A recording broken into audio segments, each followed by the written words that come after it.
মির্চি নিবেদন Friday classics.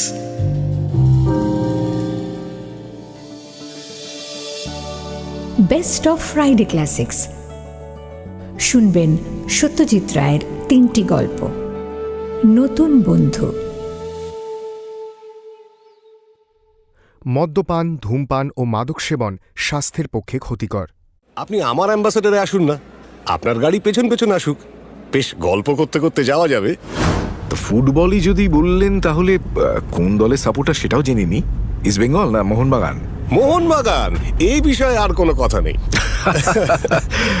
আসুন হাতে হাত মেলাই।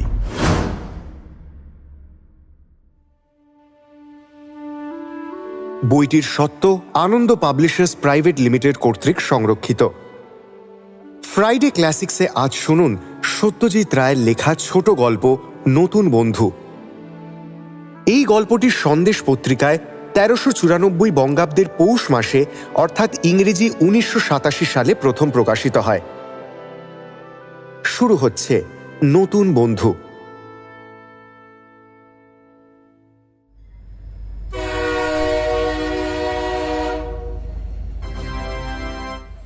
कृपया ध्यान दीजिए 12,621। বর্ধমান স্টেশনের রেস্টুরেন্টে ভদ্রলোক নিজেই যেচে এসে আলাপ করলেন। ফ্রেঞ্চ কাট দাড়ি আর গোঁ, মোটামুটি আমারই বয়সী, অর্থাৎ বছর ৪০-৪২। বেশ হাসি খুশি অমায়িক হাবভাব। ১২টা বাজে, তাই লাঞ্চটা সেরে নিচ্ছিলাম। আসলে চলেছি শান্তিনিকেতন, আমার সদ্য কেনা মারুতি ভ্যানে। ড্রাইভার সন্তোষকেও বলেছি খেয়ে নিতে। একটা ৪ জনের টেবিলে বসেছি আমি একা। সবে ভাত আর মাংস অর্ডার দিয়েছি, এমন সময় ভদ্রলোক আমার দিকে এগিয়ে এসে বললেন, আপনার টেবিলে বসতে পারি? আমি বললাম, বিলক্ষণ, আমি তো একা। আপনিও একা বুঝি? আগে হ্যাঁ, আপনি কোথায় চললেন? এই শান্তিনিকেতন। বাহ, ভালোই হলো। আমিও শান্তিনিকেতনেই যাচ্ছি। সেখানে আমার ছেলে আর মেয়ে পড়ে, ওদের দেখতে যাচ্ছি। গিন্নিরও আসার শখ ছিল, কিন্তু আমার শ্বশুর মশাইয়ের শরীরটা হঠাৎ খারাপ হয়ে যাওয়াতে শেষ মুহূর্তে আর আসতে পারল না। আপনি কি ওখানে থাকবেন কিছুদিন? দিন দুয়েক। আমি ওখানে একটা জমি দেখতে যাচ্ছি। একটা ছোট্ট বাড়ি করার ইচ্ছে আছে, যাতে মাঝে মাঝে গিয়ে থাকতে পারি। আমি একজন লেখক, ওই উপন্যাস লিখি। আপনার নামটা? অমিয়নাথ সরকার। ও হো, আরে আপনার লেখা তো আমি পড়েছি। আপনি তো সাকসেসফুল রাইটার মশাই, দিব্যি লেখেন, একবার ধরলে ছাড়া যায় না। আপনি শান্তিনিকেতনে কদিন থাকবেন? আমি ওই দিন দুয়েক। আপনার পরিচয়টা? আমাকে আপনি চিনবেন না, আমি ইলেকট্রিক সাপ্লাই কর্পোরেশনে কাজ করি। নাম জয়ন্ত বোস। আমাদের খাবার এসে গেল। ভদ্রলোক দেখলাম অমলেট আর টোস্ট খেলেন, আর তার সঙ্গে 1 কাপ চা। 10 মিনিটের মধ্যে খাওয়া শেষ করে আবার রওনা দেওয়ার উদ্যোগ করছি, এমন সময় ভদ্রলোক বললেন, আচ্ছা, এতটা পথ একা একা যাওয়া কেন? আপনি আমার অ্যাম্বাসেডারে আসুন না, আপনার গাড়ি পেছন পেছন আসুক, বেশ গল্প করতে করতে যাওয়া যাবে।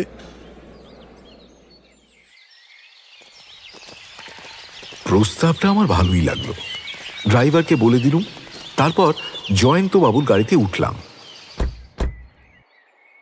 এই গাড়িটাও মোটামুটি নতুন বলেই মনে হলো।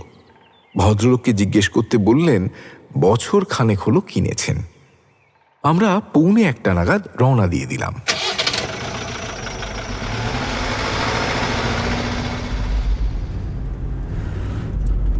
সিগারেট চলে? জয়ন্তবাবু প্রশ্ন করলেন। তা চলে, তবে আপনি আমার একটা খান না? সে হবে এখন, আপাতত আমারটাই চলুক। আপনি দেখছি আমারই ব্র্যান্ড খান, উইলস। আগে হ্যাঁ, অনেক দিনের অভ্যেস, তবে আজকাল খাওয়া অনেকটা কমিয়ে দিয়েছি। আমিও দিনে 1 প্যাকেট, তার বেশি না। আমারও তাই। ক্যান্সার বলে যা ভয় দেখাচ্ছে। আমাদের গাড়ি চলতে লাগলো। এতখানি পথ কথা না বলে এসেছি, এখন বাক্যালাপের সুযোগ পেয়ে ভালোই লাগছে। জয়ন্তবাবু জিজ্ঞেস করলেন, আপনার আদি নিবাস কোথায়? পৈতৃক বাড়ি পূর্ববঙ্গে, ফরিদপুর। তবে সে বাড়ি আমি কখনো দেখিনি। আমি কলকাতাতেই মানুষ। আমিও পূর্ববঙ্গ, নোয়াখালী। পার্টিশনের সময় বাবা চলে আসেন, তখন অবশ্যই আমি শিশু। আচ্ছা, কলকাতায় কোথায় থাকেন? নিউ আলিপুর। আচ্ছা, আমি থাকি জনক রোড। পড়াশোনা কলকাতাতেই করেছেন বোধহয়? হ্যাঁ, মিত্র ইনস্টিটিউশন আর আশুতোষ কলেজ। আমার সায়েন্স ছিল। 65-এ বিএসসি পাশ করেছি। আমিও, তবে বিএসসি নয়, বিএ।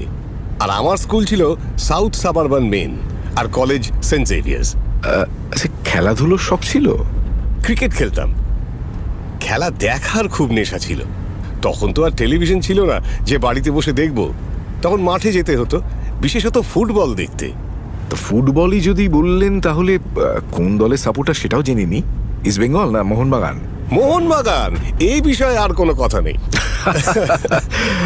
আসুন হাতে হাত মেলাই। জয়ন্তবাবু সিগারেটটা বাঁ হাতে নিয়ে ডান হাতটা বাড়িয়ে দিলেন।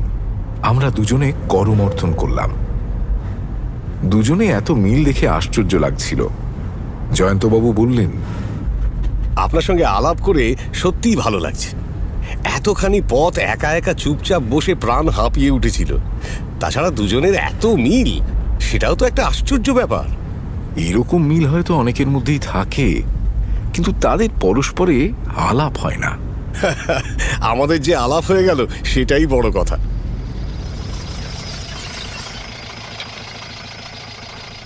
শান্তিনিকেতন যখন পৌঁছলাম, তখন প্রায় 3:30 বাজে।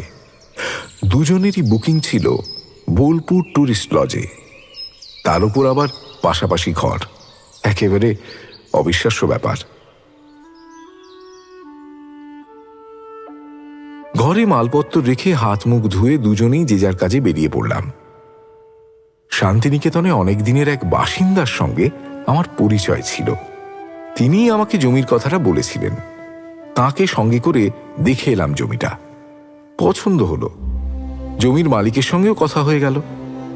কিছু আগাম দিয়ে জমিটা বুক করে নিলাম।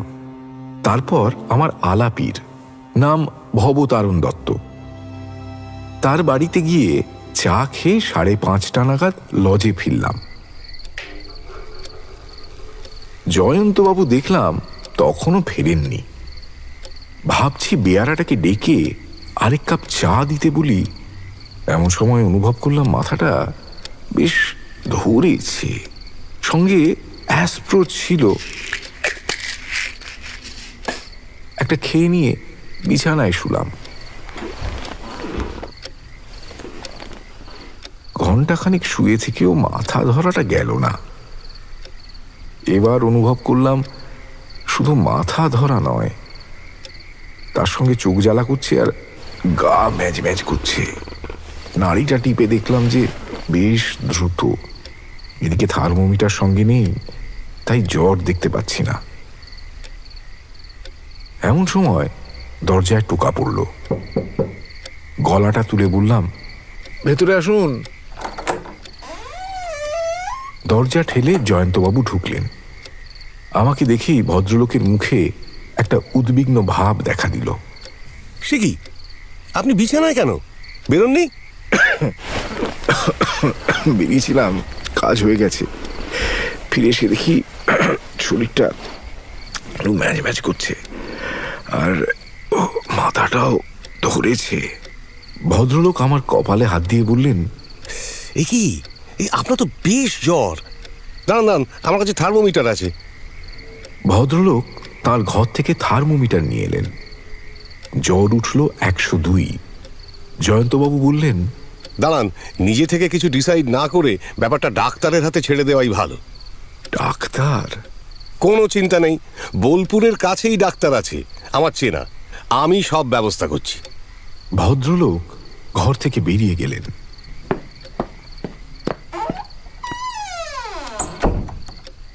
আধ ঘন্টার মধ্যে ডাক্তার চলে এলো।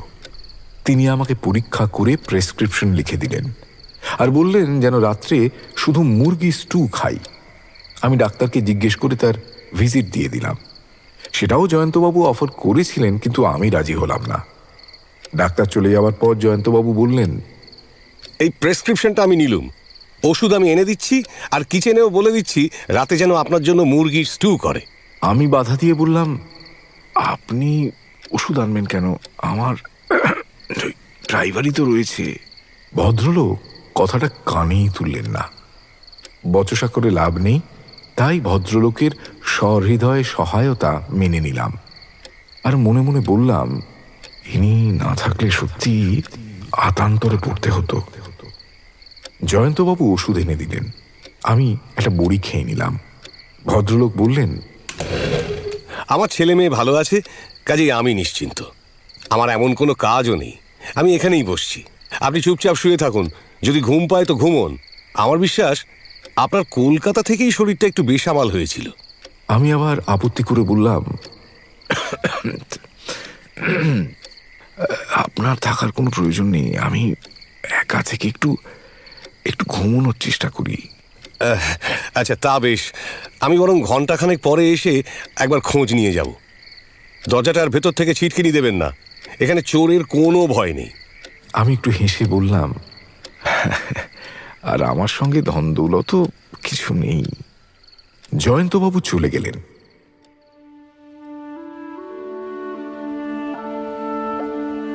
পরোপকারটা সকলের আসে না, অধিকাংশ মানুষই স্বার্থপর হয়, অন্তত আমার অভিজ্ঞতা তাই বলে। কিন্তু জয়ন্তবাবুকে দেখলাম, তিনি শুধু পরোপকারী নন, যা করেন তা হাসি মুখে করেন। ঘুম এলো না। ঘণ্টাখানেক পরে জয়ন্তবাবু আবার এসে বললেন,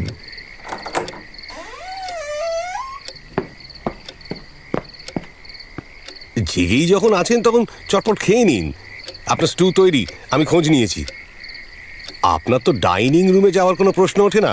আমি বেয়ারাকে বলছি আপনার ঘরেই খাবারটা এনে দেবে। আমি অগত্যা রাজি হয়ে গেলাম।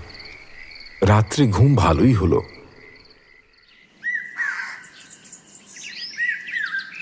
সকালে বুঝতে পারলাম শরীরটা বেশ হালকা বোধ হচ্ছে। ডাক্তারের ওষুধ তাহলে কাজ দিয়েছে। আমি বাথরুমে গিয়ে মুখ ধুয়ে দাড়িটা পর্যন্ত কামিয়ে ফেললাম। দেখলাম কোনো অসুবিধে হচ্ছে না। 8টা নাগাদ জয়ন্তবাবু এলেন। বললেন, বাহ, দিব্যি ফ্রেশ লাগছে। দেখি তো টেম্পারেচারটা। টেম্পারেচার উঠল 98.8, অর্থাৎ জ্বর নেই বললেই চলে। আমি একটা কথা জয়ন্তবাবুকে না বলে পারলাম না, আর সেটা অন্তর থেকেই বললাম। ভদ্রলোকের ডান হাতটা আমার দু হাতে চেপে বললাম, আপনি আমার জন্য যা করলেন এ ঋণ পরিশোধ হওয়ার নয়। সত্যি বিপদে আপনার মতো বন্ধু না পেলে কি করতাম জানি না।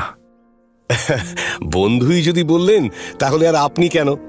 তুমিতে নেমে আসা যাক না, আড়ষ্ট ভাবটা তাহলে একেবারে কেটে যায়। এত অল্প সময় আপনি থেকে তুমিতে নামাটা বোধ হয় স্বাভাবিক নয়। কিন্তু প্রস্তাবটায় আমি আপত্তি করতে পারলাম না। বললাম, বেশ তো, তোমার যদি আপত্তি না থাকে আমারও নেই, তুমি চলুক। তাহলে আজকের দিনটা এখানে থেকে কালকে রওনা হওয়া যাক, কি বলো? আজ একটা গান বাজনার ব্যাপার আছে সিংহ সদনে, সেটা সন্ধ্যায় দেখা যেতে পারে। আমার মেয়ে অনেক করে বলে দিয়েছে। আমি বললাম, তথাস্তু।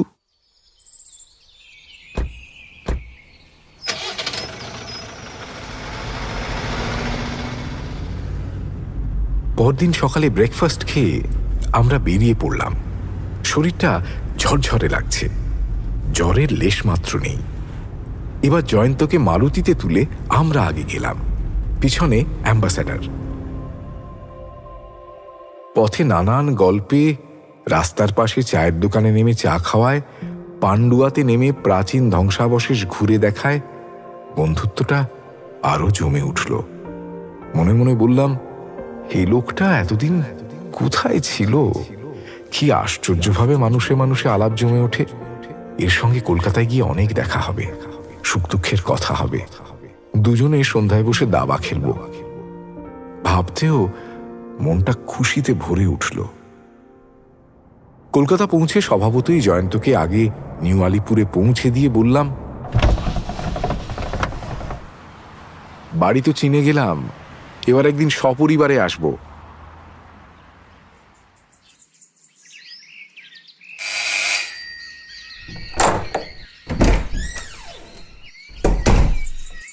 বাড়িতে এসে স্ত্রী মনোরমাকে সব ঘটনা বললাম।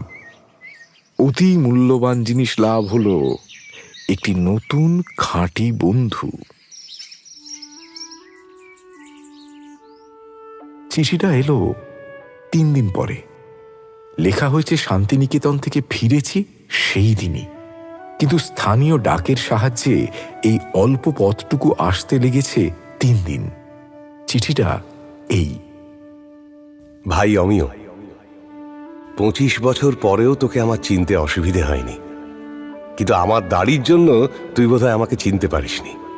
আমার আসল নামটা তোকে বলিনি, আর সেই সঙ্গে আরও কিছু কথা বানিয়ে বলেছি, কারণ আমার আসল পরিচয়টা জানলে তোর সঙ্গে বন্ধুত্বটা হতো না, আর সেই সঙ্গে আমার প্রায়শ্চিত্তটাও হতো না। আমি হলাম তোর স্কুলের সহপাঠী কৌশিক মিত্র, ডাকনাম রেন্টু। তোকে নিশ্চয়ই মনে করিয়ে দিতে হবে না যে তোর সঙ্গে সাপে নেউলে সম্পর্ক ছিল আমার।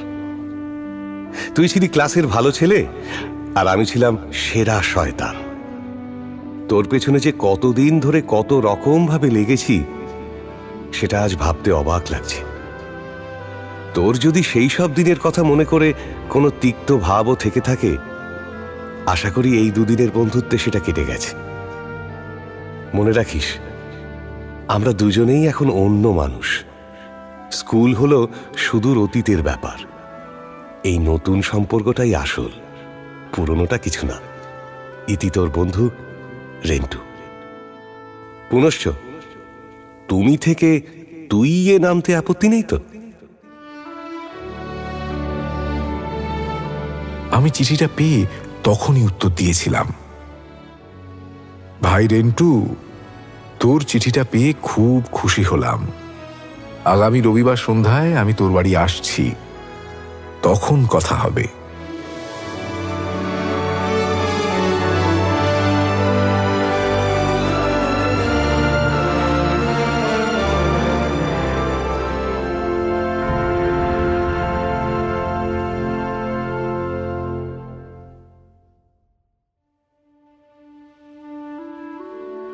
ফ্রাইডে ক্লাসিক্সে আজ শুনলেন সত্যজিৎ রায়ের লেখা নতুন বন্ধু।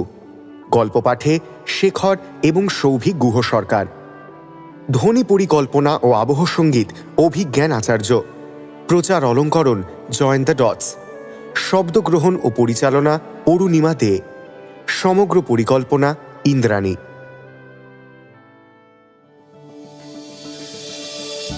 বেস্ট অফ ফ্রাইডে ক্লাসিক্স শুনলেন নতুন বন্ধু। পরের গল্প 2 বন্ধু।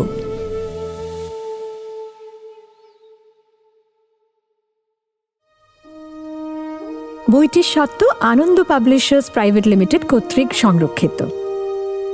ফ্রাইডে ক্লাসিক্সে আজ শুনবেন সত্যজিৎ রায়ের লেখা একটি ছোট গল্প 2 বন্ধু।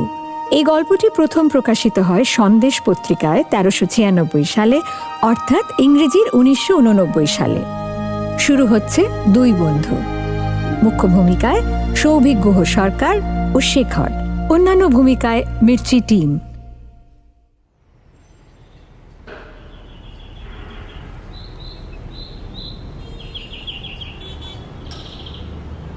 মহিম বাঁ হাতের কবজি ঘুরিয়ে হাতের ঘড়িটার দিকে এক ঝলক দৃষ্টি দিল।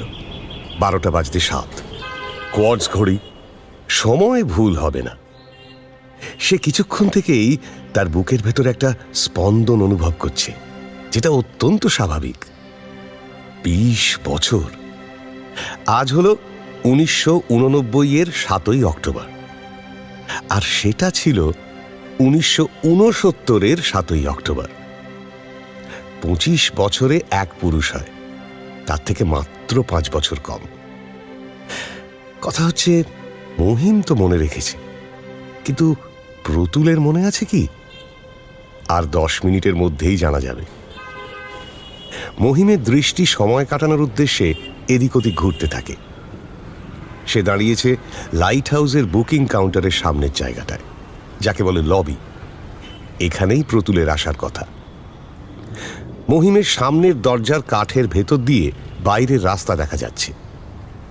ওপারে গলির মুখে একটা বইয়ের দোকানের সামনে জটলা। রাস্তায় 4টে বিভিন্ন রঙের অ্যাম্বাসেডর দাঁড়ানো, আর একটা রিক্সা। এবার দরজার ওপরে দৃষ্টি গেল মহিমের। হাতে আঁকা চালু হিন্দি ছবির বিজ্ঞাপন। তাতে সবচেয়ে বেশি চোখে পড়ে যার জোরে ছবি হিট করেছে, সেই চাড়া দেওয়া গোঁফওয়ালা ভিলেন কিশোরীলালকে। মহিম অবশ্যই হিন্দি ছবি দেখে না। আজকাল ভিডিও হওয়াতে সিনেমা দেখাটা একটা ঘরোয়া ব্যাপার হয়ে গেছে।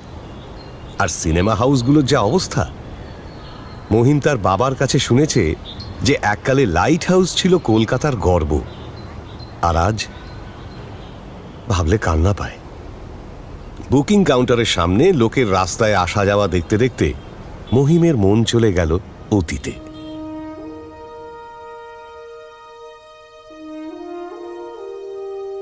তখন মহিমের বয়স 15, আর প্রতুল তার চেয়ে 1 বছরের বড়। সেই বিশেষ দিনটার কথা মহিমের স্পষ্ট মনে আছে। স্কুলের টিফিন টাইম। দুই বন্ধুতে ঘাটের একপাশে জামরুল গাছটার নিচে বসে আলু কাবলি খাচ্ছে। দুজনের ছিল গলায় গলায় ভাব, আর দুজনে ছিল তাদের ক্লাসের সবচেয়ে বড় দুই বন্ধু।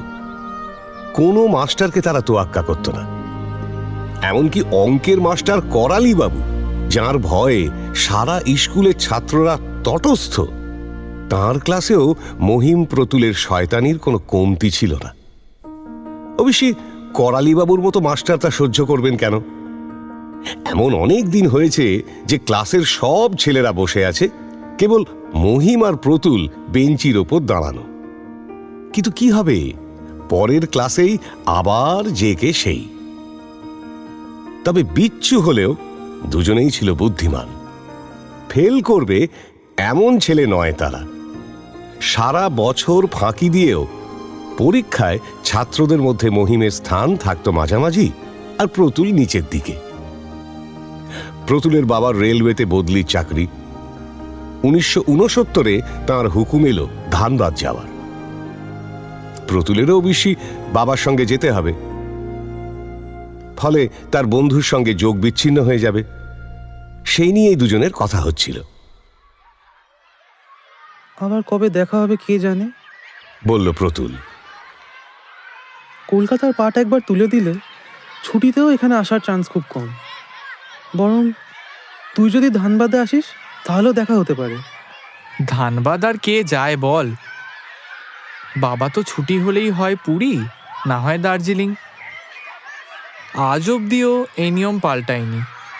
প্রতুল একটা দীর্ঘশ্বাস ফেলল, তারপর কিছুক্ষণ ঘাসের দিকে চেয়ে থেকে বলল,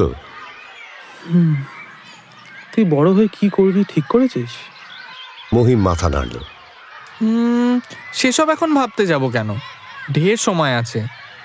বাবা তো ডাক্তার, উনি অবশ্যই খুশি হবেন আমিও যদি ডাক্তার হই। কিন্তু আমার ইচ্ছে নেই। তুই কিছু ঠিক করেছিস? না। কিছুক্ষণ দুজনেই চুপ। তারপর প্রতুলই কথাটা পারল। শোন, একটা ব্যাপার করলে কেমন হয়? কি ব্যাপার? আমরা তো বন্ধু, সেই বন্ধুত্বের একটা পরীক্ষার কথা বলছিলাম। পরীক্ষা মানে? কি আবোল তাবোল বকছিস? আবোল তাবোল নয়, বলল প্রতুল। আমি গল্পে পড়েছি এরকম হয়। কি হয়? ছাড়াছাড়ির মুখে দুজন দুজনকে কথা দেয় যে 1 বছর পর অমুক দিন অমুক সময় অমুক জায়গায় আবার মিট করবে। মহিম ব্যাপারটা বুঝল, একটু ভেবে বলল, ঠিক হ্যাঁ, আমার আপত্তি নেই। তবে কদিন পরে মিট করব সেই হচ্ছে কথা। ধর 20 বছর। আজ হলো 7ই অক্টোবর 1969। আমরা মিট করব 7ই অক্টোবর 1989। কখন? যদি দুপুর 12টা হয়। বেশ, কিন্তু কোথায়? এমন জায়গা হওয়া উচিত যেটা আমরা দুজনেই খুব ভালো করে চিনি। সিনেমা হাউস হলে কেমন হয়? আমরা দুজনেই একসঙ্গে এত ছবি দেখেছি। Very good. লাইট হাউস, যেখানে টিকিট বিক্রি করে তার সামনে। তাই কথা রইল। দুজনের মধ্যে চুক্তি হয়ে গেল। এই 20 বছরে কত কি ঘটবে তার ঠিক নেই, কিন্তু যাই ঘটুক না কেন মহিম আর প্রতুল মিট করবে যে বছর, যে তারিখ, যে সময় ঠিক হয়েছে, সেই বছর, সেই তারিখে, সেই সময়। মহিমের সন্দেহ হয়েছিল সে ব্যাপারটা এত দিন মনে রাখতে পারবে কিনা, কিন্তু আশ্চর্য, এই 20 বছরে একদিনের জন্যেও সে চুক্তির কথাটা ভোলেনি। প্রতুল চলে যাবার পর হয়তো বন্ধুর অভাবেই মহিম ক্রমে বদলে যায় ভালোর দিকে। ক্লাসে তার আচরণ বদলে যায়, পরীক্ষায় ফল বদলে যায়, সে ক্রমে ভালো ছেলেদের দলে এসে পড়ে। কলেজে থাকতেই সে লিখতে আরম্ভ করেছিল, বাংলায় পদ্য, গল্প, প্রবন্ধ, সেসব ক্রমে পত্রিকায় ছেপে বেরোতে আরম্ভ করে। তার যখন 23 বছর বয়স, অর্থাৎ 1977-এ সে তার প্রথম উপন্যাস লেখে। একটি নামকরা প্রকাশক সেটা ছাপে। সমালোচকরা বইটার প্রশংসা করে, সেটা ভালো বিক্রিও হয়, এমনকি শেষ পর্যন্ত একটা সাহিত্য পুরস্কারও পায়। আজ সাহিত্যিক মহলে মহিমের অবাধ গতি।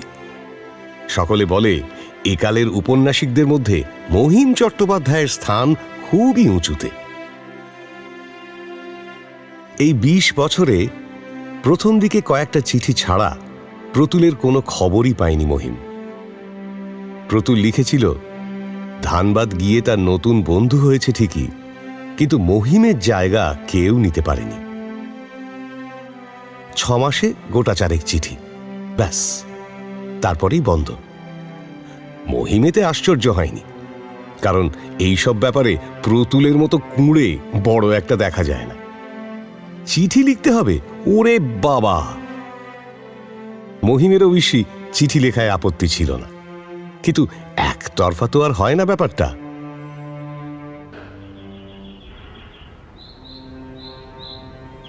12:02। না, প্রতুল নির্ঘাত ভুলে গেছে। আর যদি নাও ভুলে থাকে, সে যদি ভারতবর্ষের অন্য কোনো শহরে থেকে থাকে, তাহলে সেখান থেকে কি করে কলকাতায় ছুটে আসবে অ্যাপয়েন্টমেন্ট রাখতে? তবে এটাও ভাবতে হবে যে কলকাতার ট্রাফিকের যা অবস্থা, তাতে প্রতুল কলকাতায় থাকলেও এবং চুক্তির কথা মনে থাকলেও ঘড়ির কাঁটায় কাঁটায় এখানে পৌঁছে যাওয়া প্রায় অসম্ভব। মহিম ঠিক করল আরও 10 মিনিট দেখবে, তারপর বাড়ি ফিরে যাবে। ভাগ্যে আজকে রবিবার পড়ে গেছে, না হলে তাকে আপিস থেকে কেটে পড়তে হতো লাঞ্চের 1 ঘন্টা আগে। উপন্যাস থেকে ভালো রোজগার হলেও মহিম সওদাগরি আপিসে তার চাকরিটা ছাড়েনি। তার বন্ধুও যে নতুন নতুন হয়নি তা নয়, কিন্তু স্কুলের সেই দুষ্টুমি ভরা দিনগুলোর কথা ভুলতে পারেনি। শুনছেন? মহিমের চিন্তা স্রোতে বাধা পড়ল। সে পাশ ফিরে দেখে একটি 16-17 বছরের ছেলে তার দিকে চেয়ে আছে, তার হাতে একটি খাম। আপনার নাম কি মহিম চ্যাটার্জি? হ্যাঁ, কেন বলো তো? এই চিঠিটা আপনার। ছেলেটি খামটা মহিমের হাতে দিল, তারপর উত্তর লাগবে বলে অপেক্ষা করতে লাগলো। মহিম একটু অবাক হয়ে চিঠিটা বার করে পড়ল। সেটা হচ্ছে এই: প্রিয় মহিম, তুমি যদি আমাদের চুক্তির কথা ভুলে না গিয়ে থাকো, তাহলে এই চিঠি তুমি পাবে। কলকাতায় থেকেও আমার পক্ষে লাইট হাউসে যাওয়া কোনো মতেই সম্ভব হলো না। সেটা জানানো এবং তার জন্য মার্জনা চাওয়াই এর উদ্দেশ্য। তবে তোমাকে আমি ভুলিনি, আমাদের অ্যাপয়েন্টমেন্টের কথাও ভুলিনি। এতে আশা করি তুমি খুশি হবে। ইচ্ছা আছে একবার তোমার বাড়িতে গিয়ে তোমার সঙ্গে দেখা করি।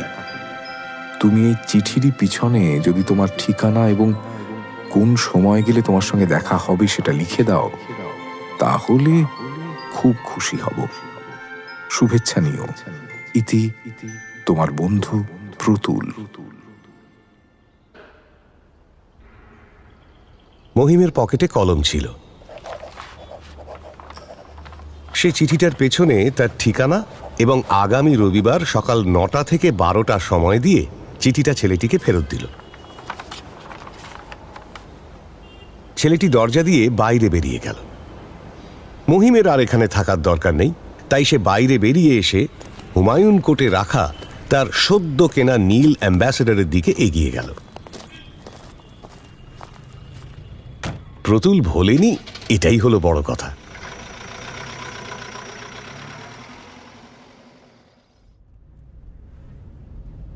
কিন্তু রবিবার, তাও সে কলকাতায় থেকে কেন লাইট হাউসে আসতে পারল না, সেটা মহিমের কাছে ভারী রহস্যজনক বলে মনে হলো।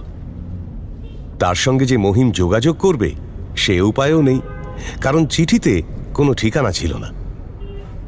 ছেলেটিকে জিজ্ঞেস করলে হয়তো জানা যেত, কিন্তু সেটা তখন মহিম খেয়াল করেনি। চিঠিটা খাতার পাতা থেকে ছেঁড়া কাগজে। তাহলে কি প্রতুলের এখন দৈন্য দশা? তার অবস্থাটা সে তার বন্ধুকে জানতে দিতে চায় না, কিন্তু সে তো মহিমের বাড়িতে আসতে চেয়েছে। এলে পরে সবকিছু জানা যাবে। বাড়ি ফিরতে স্ত্রী শুভ্রা জিজ্ঞেস করল, কি দেখা হলো বন্ধুর সঙ্গে? তবে একটা চিঠি পাঠিয়েছিল একটি ছেলের হাতে। সে যে মনে রেখেছে এটাই বড় কথা। এ জিনিস যে সম্ভব সেটা এই ঘটনা না ঘটলে বিশ্বাস করতাম না। যখন চুক্তিটা করেছিলাম তখনও বিশ্বাস করিনি যে দুজনেই এটার কথা মনে রাখতে পারব।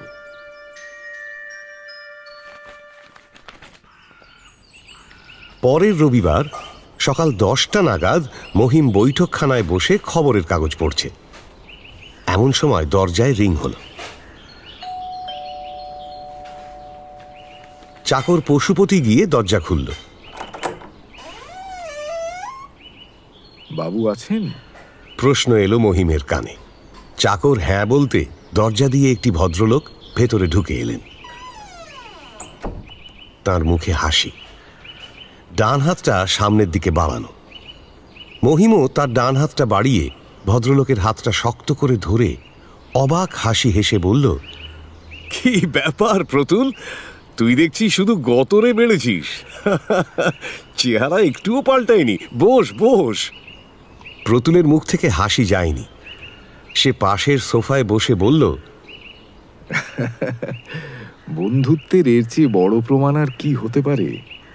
এক্স্যাক্টলি, বলল মহিম। আমিও ঠিক সেই কথাই ভাবছি। তুই তো লিখিস, তাই না? হ্যাঁ, তা লিখি। একটা পুরস্কারও তো পেলি, কাগজে দেখলাম। কিন্তু তোর কি খবর? আমার ব্যাপার তো তুই দেখছি মোটামুটি জানিস। প্রতুল একটুক্ষণ মহিমের দিকে চেয়ে থেকে বলল, আমারও চলে যাচ্ছে। কলকাতাতেই থাকিস নাকি? সবসময় নয়, একটু ঘোরাঘুরি করতে হয়। Travelling salesman? প্রতুল মৃদু হাসল, কিছু বলল না। কিন্তু একটা কথা তো জানাই হয়নি, বলল মহিম। কি? সেদিন তুই বেটা ছেলে এলি না কেন? হ্যাঁ, কারণটা কি? অন্য লোকের হাতে চিঠি পাঠালি কেন? আমার একটু অসুবিধে ছিল। কি অসুবিধা? খুলে বল না বাবা। কথাটা বলতে বলতেই মহিমের দৃষ্টি জানলার দিকে চলে গেল। বাইরে গোলমাল, অনেক ছেলে ছোকরা কেন জানি একসঙ্গে হল্লা করছে। মহিম একটু বিরক্ত হয়ে উঠে গিয়ে জানলার পর্দা ফাঁক করে অবিশ্বাসের সুরে বলল, ওই গাড়িটা কি তোর? এত বড় গাড়ি মহিম কলকাতায় দেখেছে বলে মনে পড়ল না। আর এইসব ছেলেরা হল্লা করছে কেন? মহিমের দ্বিতীয় প্রশ্ন। এবার বন্ধুর দিকে ফিরে মহিমের মুখ হাঁ হয়ে গেল। প্রতুল নাকের নিচে একজোড়া চাড়া দেওয়া পুরু গোঁফ লাগিয়ে তার দিকে চেয়ে মিটিমিটি হাসছে। কিশোরীলাল! মহিম প্রায় চেঁচিয়ে উঠল। প্রতুল গোঁফ খুলে পকেটে রেখে বলল, এখন বুঝতে পারছিস তো কেন লাইট হাউসে যেতে পারিনি? খ্যাতির বিড়ম্বনা, রাস্তাঘাটে বেরোনো অসম্ভব। মাই গড! প্রতুল উঠে পড়ল। না, বেশিক্ষণ থাকলে আর ভিড় সামলানো যাবে না। আমি কাটি। আমার ছবি একটাও দেখিসনি তো? তা দেখিনি। একটা অন্তত দেখিস। লাইট হাউসের 2টো টিকিট পাঠিয়ে দেব। প্রতুল বাইরের দরজার দিকে এগিয়ে গেল, মহিম তার পেছনে। দরজা খুলতে একটা বিরাট হর্ষধ্বনির সঙ্গে কিশোরীলাল, কিশোরীলাল চিৎকার শুরু হয়ে গেল।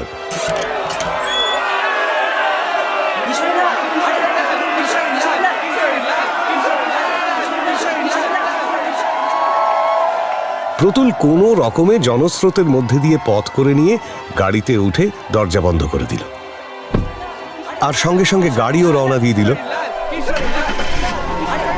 মহিম দেখল প্রতুল তার দিকে হাত নাড়ছে। মহিমের হাতটাও উপরে উঠে গেল। ভিড় ঠেলে একটি ছেলে মহিমের দিকে এগিয়ে এসে চোখ বড় বড় করে বলল, কিশোরীলাল আপনার বন্ধু? হ্যাঁ ভাই, আমার বন্ধু। মহিম বুঝল এবার থেকে পাড়ায় তার আসল নাম মুছে গিয়ে তার জায়গায় নতুন নাম হবে কিশোরীলালের বন্ধু।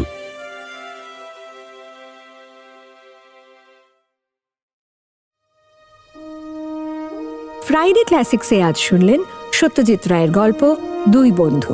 গল্প পাঠে সৌভিক ঘোষ সরকার, শেখর, অরুণিমা, অর্ণব, অভিজ্ঞান এবং দেবার্ঘ। ধ্বনি পরিকল্পনা ও আবহ সঙ্গীত অভিজ্ঞান, প্রচার অলঙ্করণ জয়েন দ্য ডটস, শব্দগ্রহণ ও পরিচালনায় অরুণিমা দে, সমগ্র পরিকল্পনায় ইন্দ্রাণী।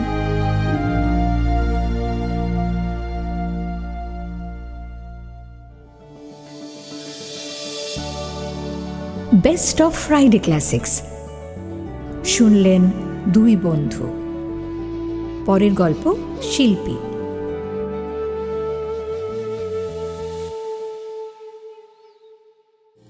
বইটির সত্ত্ব আনন্দ পাবলিশার্স প্রাইভেট লিমিটেড কর্তৃক সংরক্ষিত। মির্চে ফ্রাইডে ক্লাসিক্সে আজ শুনবেন সত্যজিৎ রায়ের লেখা গল্প শিল্পী। এই গল্পটি প্রথম প্রকাশিত হয় সন্দেশ পত্রিকায় 1990 সালে। গল্পটি আমরা নিয়েছি আনন্দ পাবলিশার্স থেকে প্রকাশিত গল্প 101 এই বইটি থেকে। গল্প পাঠে সব্যসাচী চক্রবর্তী।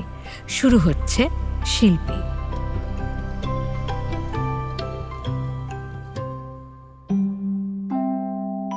অবনীশ ছবিটার দিকে কিছুক্ষণ চেয়ে রইল। অয়েল পেইন্টিং, একজন মাঝবয়সী সুপুরুষ ভদ্রলোকের পোর্ট্রেট। অবনীশের স্টুডিওর এক কোণায় আরো 8-10টা ছবির পেছনে দাঁড় করানো ছিল। অবনীশের আঁকা প্রথম oil portrait. Government art college থেকে সে 2 বছর হলো পাশ করে বেরিয়েছে। ছাত্র অবস্থায় অবশ্যই সে আরো পোর্ট্রেট করেছে এবং তাতে বেশ নামও হয়েছিল। অবনীশের ইচ্ছা সে ছবি আঁকাকেই পেশা হিসেবে নেবে, কিন্তু কিভাবে শুরু করবে সেটাই হচ্ছে প্রশ্ন।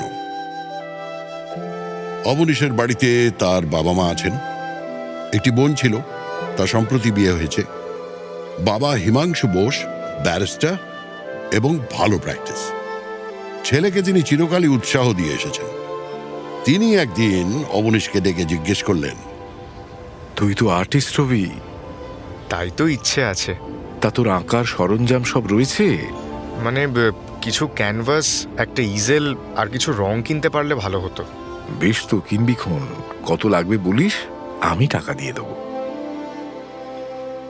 সে সব সরঞ্জাম কেনা হয়ে গেছে, কিন্তু অবনীশ এখনো ছবি আঁকতে শুরু করেনি।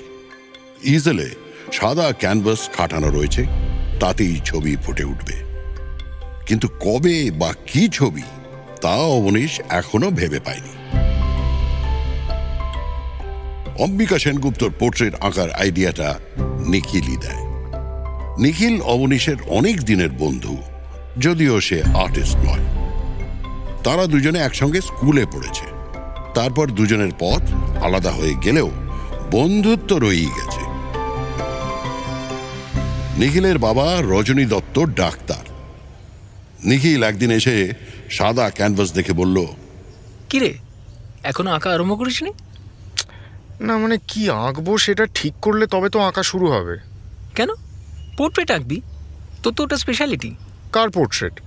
রাস্তা থেকে লোক ধরে এনে তো পোর্ট্রেট করা যায় না। আর আজকাল ফটোগ্রাফিক যুগে অয়েল পোর্ট্রেট করানোর রেওয়াজ প্রায় উঠেই গেছে। আচ্ছা ঠিক আছে, আমাকে 2 দিন ভাববার সময় দে, বুঝলি? 2 দিন বাদে নিখিল এসে অবনীশকে জিজ্ঞেস করলো, শোন, অম্বিকা সেনগুপ্তর নাম শুনেছিস? স্টিফেন অ্যান্ড গিলফোর্ড কোম্পানির একজন চাই, বাবার বিশেষ বন্ধু। একদিন ক্লাবে নাকি আক্ষেপ করে বাবাকে বলেছিলেন, পুরনো সব রেওয়াজ তো উঠেই যাচ্ছে। এটা অত্যন্ত আফসোসের ব্যাপার। আর বাবার একটা পোর্ট্রেট আছে না আমাদের ড্রয়িং রুমে, 50 বছর আগের, বিখ্যাত প্রবোধ চৌধুরীর করা, চমৎকার একদম। মানে ফটোতে তো সেই আভিজাত্যটাই নেই না। তো বাবা তাতে বললেন, তুমি একটা নিজের পোর্ট্রেট করাও না, বাধাটা কোথায়? সেনগুপ্ত নাকি দীর্ঘশ্বাস ফেলে বলেছিলেন, সেরকম আর্টিস্ট কোথায় বলো? এই গল্প নিখিল গতকাল বাবার মুখে শোনার পরেই তার মাথায় বুদ্ধিটা খেলে। দেখ, পোর্ট্রেট তুই খুব ভালো পারবি, একেবারে ভেটারেন আর্টিস্টের মতন। আমি বাবাকে তোর কথা বলেছি, বাবা বললেন সেনগুপ্তকে বলবেন। 3 দিন বাদে নিখিল অবনীশের কাছে এলো, বলল, শোন, তোর ডাক পড়েছে। কোথায়? 7 নম্বর রয়েড স্ট্রিট, অম্বিকা সেনগুপ্তের বাড়ি। কবে যেতে হবে রে, আর কখন? ওই ধরে নে রবিবার সকাল 9টায়। দুরু দুরু বুকে যথাসময় অবনীশ গিয়ে হাজির হলো 7 নম্বর রয়েড স্ট্রিটে। বেয়ারা বসবার ঘরে বসালো অবনীশকে। 3 মিনিটের মধ্যেই আসল লোকের আবির্ভাব। সত্যি ছবি আঁকার মতো চেহারা। তুমি অয়েল পোর্ট্রেট করো? ভদ্রলোক জিজ্ঞেস করলেন। আগে হ্যাঁ। তোমার খুব প্রশংসা করছে আমার বন্ধু ডাক্তার রজনী দত্তর ছেলে। তা কদিন নাও তুমি একটা পোর্ট্রেট করতে? দিন 10 বেশি লাগে না। তাহলে কালই শুরু করে দাও। আমার আবার কলকাতার পাট গুটিয়ে দিল্লির আপিসে চলে যেতে হতে পারে। আমার এখানেই আসবে। সকাল 8টা থেকে 9টা পর্যন্ত টাইম দেব তোমায়। তা তোমার রেট কত? আমি তো প্রফেশনাল কাজ শুরুই করিনি, কাজেই যা ভালো বোঝেন তাই দেবেন। সব মাচেক। ঠিক আছে। আর একটা কথা, 3 দিনের দিন যদি দেখি ছবি আমার পছন্দ হচ্ছে না, তাহলে কিন্তু সেইখানেই থামতে হবে। তোমার এক্সপেন্সেস আমি দিয়ে দেব, তবে স্বভাবতই পুরো পারিশ্রমিক কিন্তু পাবে না। এতেও অবনীশ বলল, বেশ, ঠিক আছে। পরের দিনই কাজ শুরু হয়ে গেল। অবনীশকে একটা রিক্সা ভাড়া করতে হয়েছিল সরঞ্জাম আনবার জন্য। অম্বিকা সেনগুপ্ত ঘড়ির কাঁটায় কাঁটায় ঠিক 8টার সময় হাজির হলেন বৈঠকখানায়। তা কোথায় বসাবে আমাকে? ভদ্রলোক এসেই জিজ্ঞেস করলেন। আগে এই উত্তরের জানলাটার পাশে হলে ভালো হয়। নর্থ লাইটটা পোর্ট্রেটের পক্ষে সবচেয়ে ভালো লাইট। আর হাতে বই টই কিছু লাগে না? পাশে একখানা টেবিল থাকবে না? আজকাল ওসব উঠে গেছে।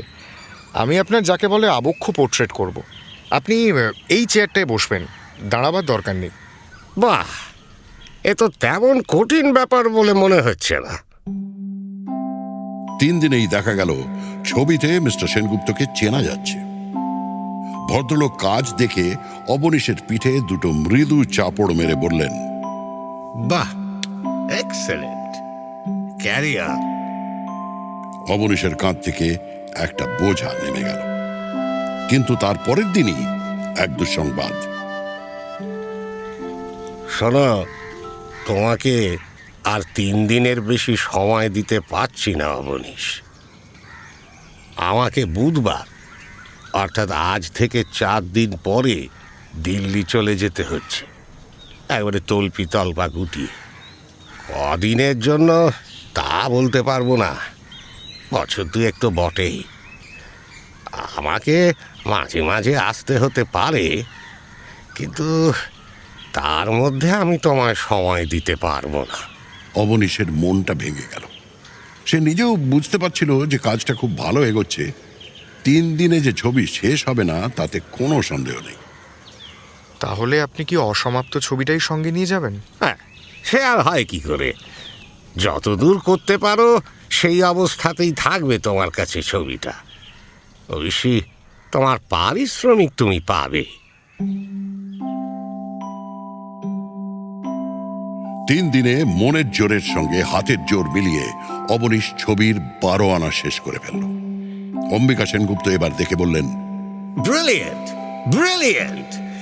তোমার ভবিষ্যৎ খুব উজ্জ্বল অবনীশ। আমি টাকার সঙ্গেই এনেছি। এই নাও তোমার পারিশ্রমিক। অবনীশ দেখল মিস্টার সেনগুপ্ত তাকে 500 জায়গায় 7টা কড়কড়ে 100 টাকার নোট দিয়েছেন। অম্বিকা সেনগুপ্তর পোর্ট্রেটের পর্ব এখানেই শেষ হল। এবার অবনীশ তার পেশাদারী শিল্পী জীবনের জন্য তৈরি হল। ছবি এঁকে রোজগার তাকে করতেই হবে। বাপের অনুগ্রহে আর কতদিন চলে? কি ঢঙে ছবি আঁকবে সে, সাবেকি না আধুনিক, সেই নিয়ে তার মনে প্রশ্ন জেগেছে, যদিও তার উত্তর সে এখনো খুঁজে পায়নি। অম্বিকাবাবুর চলে যাওয়ার মাসখানেক পর চিত্রকূট গ্যালারিতে আধুনিক ভারতীয় শিল্পীদের একটা প্রদর্শনী হলো। অবনীশ গেল দেখতে, এবং দেখে সে হতবাক হয়ে গেল। যে ছবির না আছে মাথা, না আছে মুন্ডু, তার দাম আকাশ ছোঁয়া। আর সেই দামে লোকে সে ছবি কিনছে বাড়িতে টাঙিয়ে রাখার জন্য। 40টার মধ্যে 19টা ছবির ফ্রেমে লাল গোল কাগজ ছাঁটা, তার মানে বিক্রি হয়ে গেছে। অথচ আজ সবে প্রদর্শনীর 4র্থ দিন। মিনিট 15 থেকে অবনীশ গ্যালারি থেকে বেরিয়ে এল। সে মনস্থির করে ফেলেছে, চুলোয় যাক মডার্ন আর্ট। সে তার নিজের ঢঙেই ছবি আঁকবে, সে ছবি লোকে নিক বা না নিক। 6 মাসে অবনীশ 32খানা ছবি আঁকল। কিছু প্রাকৃতিক দৃশ্য আঁকার জন্য তাকে বাইরেও যেতে হয়েছিল, পুরী, ঘাটশিলা, গ্যাংটক। সে বুঝেছে ল্যান্ডস্কেপেও তার হাত খারাপ নয়। নিখিল এলো একদিন ছবি দেখতে, দেখে টেকে বলল, দুর্দান্ত হয়েছে তোমার ছবি বন্ধু। তবে ভয় কি জানিস, আজকাল ছবির চেহারা, লোকের রুচি এত পাল্টে গেছে যে তোর ছবি বাজারে চলবে কিনা সেটাই ভাবছি। আচ্ছা, তুই এক্সিবিশন করবি তো?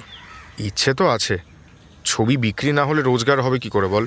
একটা গ্যালারির নাম হয়তো তুই শুনেছিস, রূপম। তার মালিক পুরুষোত্তম মেহরা, বাবার পেশেন্ট। খুব কঠিন ব্যারাম থেকে বাবা ওকে সারিয়ে তুলেছিলেন। মেহরা মোটামুটি সেকেলে লোক, যদিও ছবি যা দেখায় সবই মডার্ন। আমি ওকে ফোন করে রাখছি, তুই তোর গোটা 2-1টা ছবি নিয়ে গিয়ে ওনাকে দেখা।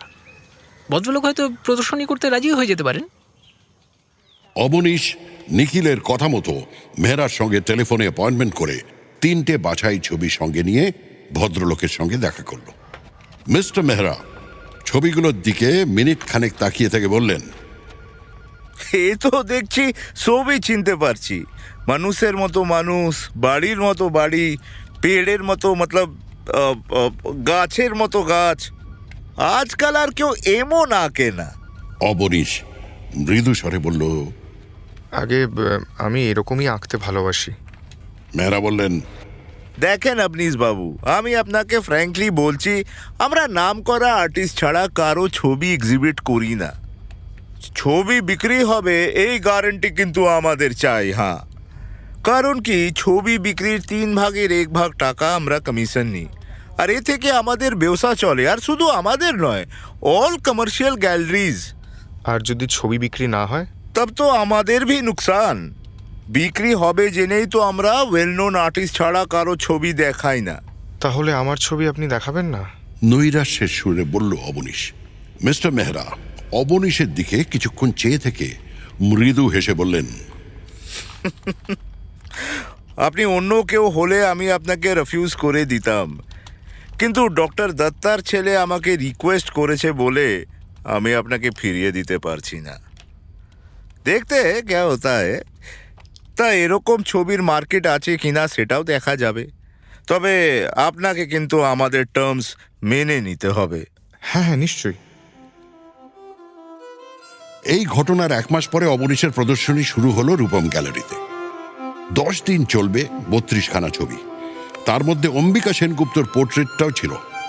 তবে সেটা নট ফর সেল। তার জীবনের প্রথম পেশাদারি কাজ অবনীশ হাতছাড়া করবে না।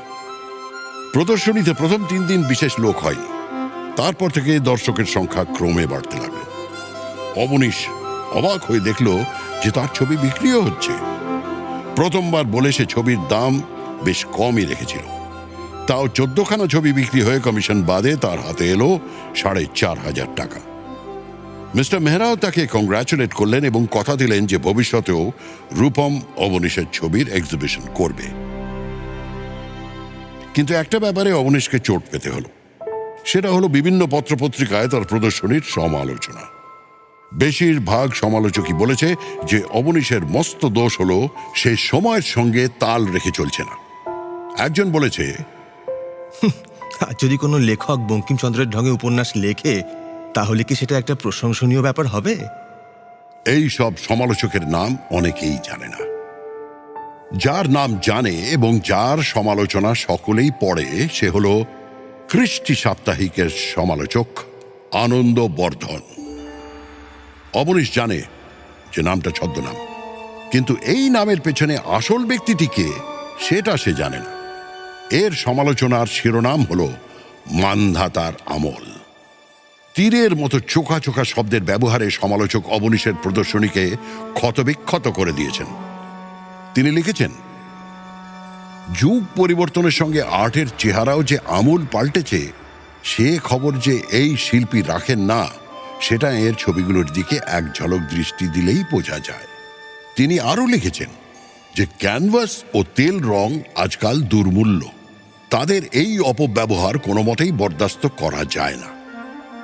প্রদর্শনীর কথা চিন্তা না করে শিল্পী যদি আজকের শিল্পরীতির সঙ্গে পরিচিত হওয়ার প্রয়াস করেন তাহলে হয়তো এর একটা ভবিষ্যৎ গড়ে উঠতে পারে, কারণ রং তুলির ব্যবহার যে উনি একেবারে জানেন না তা নয়। এই সমালোচনা শুধু অবনীশ নয়, তার বাবা এবং তার বন্ধু নিখিলও পড়ল।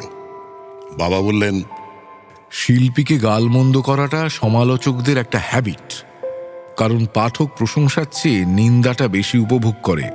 তুই নিরুদ্যম হোস না। নিখিল বলল, এই আনন্দবর্ধন ছদ্মনামের আড়ালে যে লুকিয়ে রয়েছে তাকে বার করে আচ্ছাসে ধোলাই দিতে হবে, বুঝলি? অবনীশ কিন্তু সমস্যায় পড়ে গেল। সে অনুভব করল আনন্দবর্ধনের বাক্যবান অনবরত তার মনে বিঁধছে। সে অত্যন্ত গভীরভাবে চিন্তা করতে লাগলো তার আঁকার ঢং পাল্টিয়ে সে আধুনিকের দলে চলে আসবে কিনা। বারবার সমালোচকের তিরস্কার ও বিদ্রূপ সে সহ্য করতে পারবে না।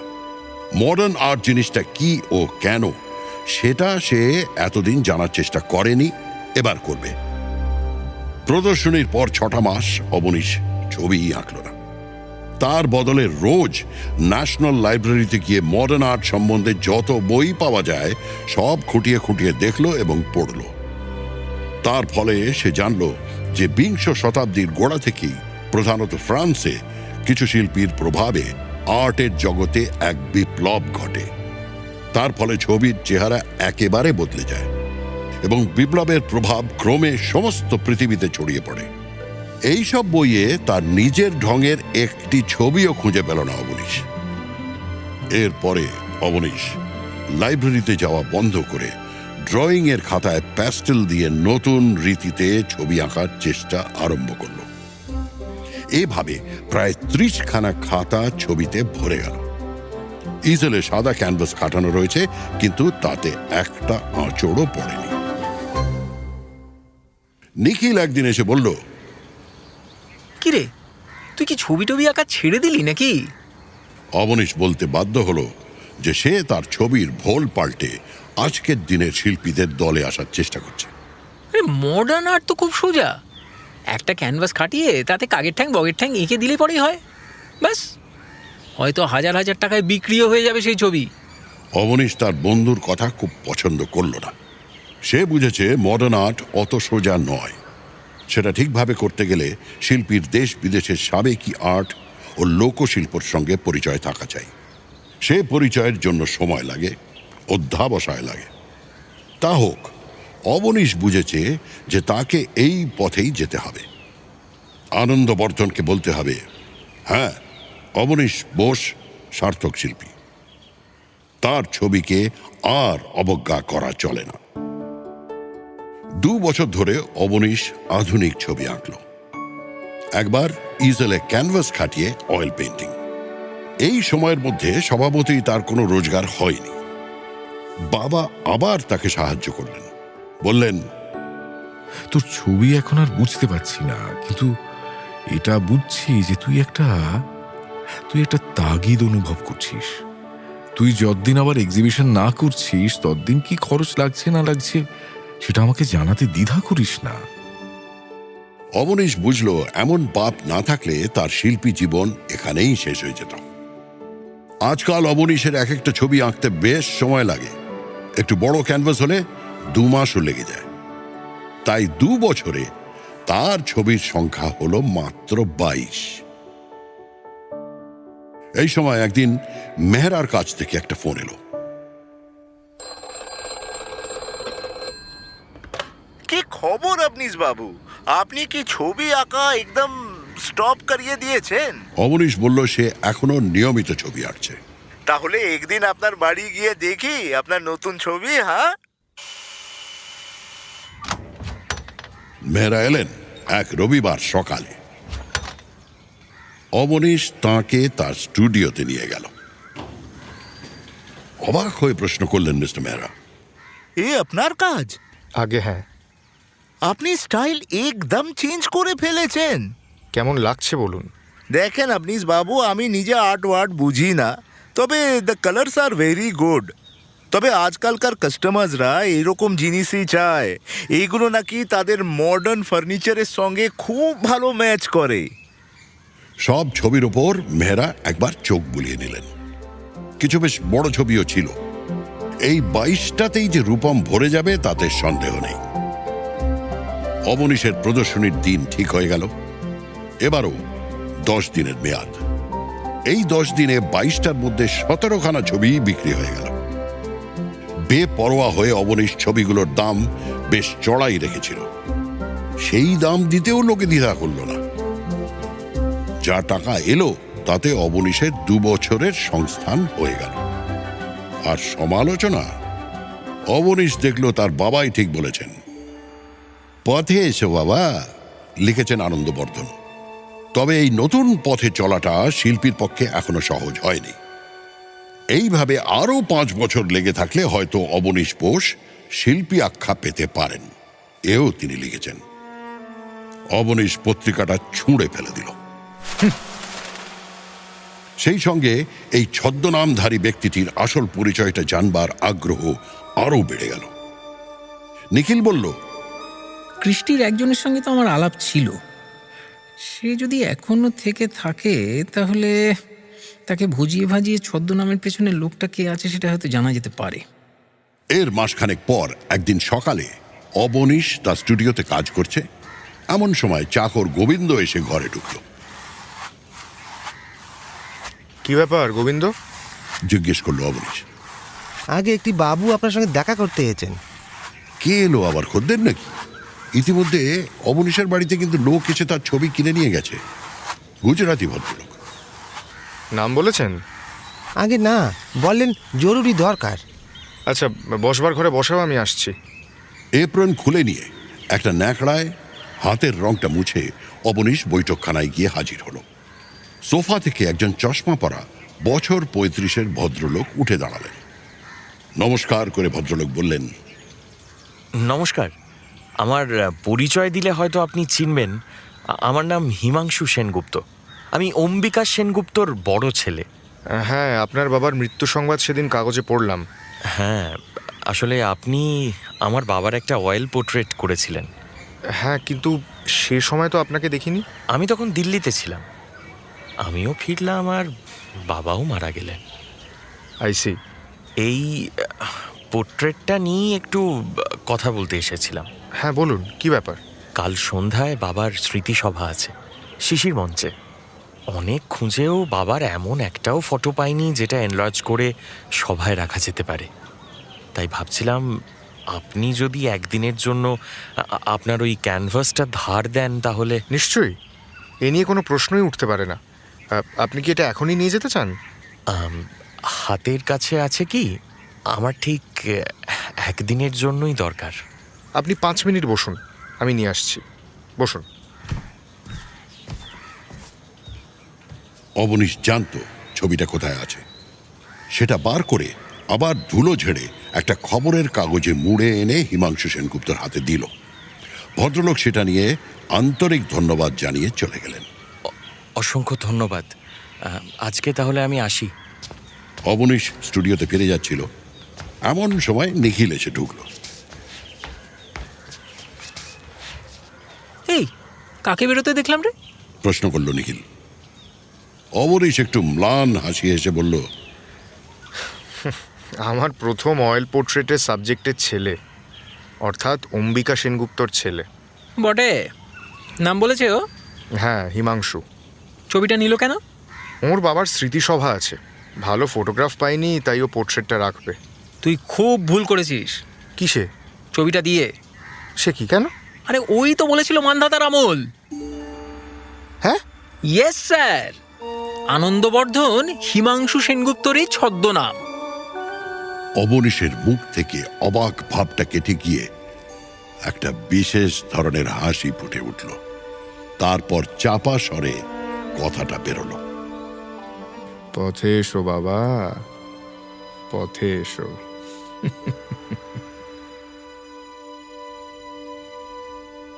মির্চি ফ্রাইডে ক্লাসিক্সে আজ শুনলেন সত্যজিৎ রায়ের লেখা গল্প শিল্পী।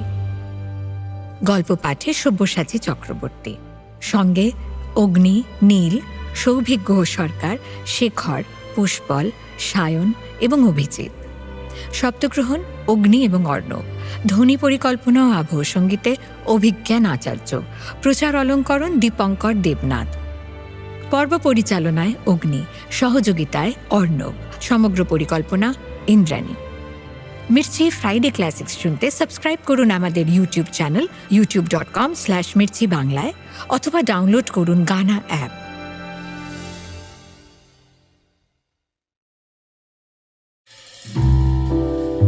মির্চি নিবেদন ফ্রাইডে ক্লাসিক্স।